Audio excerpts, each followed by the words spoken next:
नमस्कार गलिकंदी खबर को स्वागत करुछु म सूर्य प्रथम हेडलाइंस।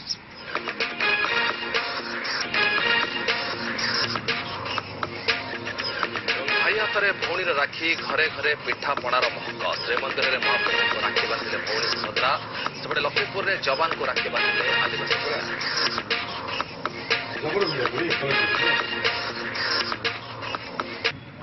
आज राखी पूर्णिमा भाई हाथ में राखी बांधि सुरक्षार प्रतिश्रुति मागी भौणी राखी पूर्णिमा लक्ष्मीपुर टोलियांब गांव में देखा मिली निरा दृश्य रक्त संपर्क नहेले भी जवान हाथ में राखी बांधि संपर्क को निबिड़ कर महिला लक्ष्मीपुर स्थित 195 बीएसएफ कैंप में पहुंची जवान को राखी पिंधाई महिला जो कैंप एक भावविहल माहौल सृष्टि होता घर परिवार दूर थी जो अभाव अनुभव करुले आज से अभाव पूरण होती जवान मैंने से जवान को देखुले नाक टेकुवा आदिवासी संप्रदायर लोके राखी बांधि संपर्क को सुदृढ़ कर जवान भाई मैंने आसिकी आमन को सुरक्षा प्रदान करछंती तेणु करी आम बहुत गर्वित से तेणु आमे से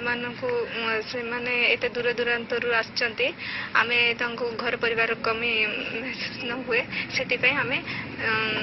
भौणी माने आछू राखी बांधवा पय मिस तो कर रहे थे लेकिन इधर आकर आप लोग जो सब आए और जो हमको राखी बांधा तो उस वजह से फिर थोड़ा उस जो है अच्छा लगा और अभी घर का याद थोड़ा कम हो गया।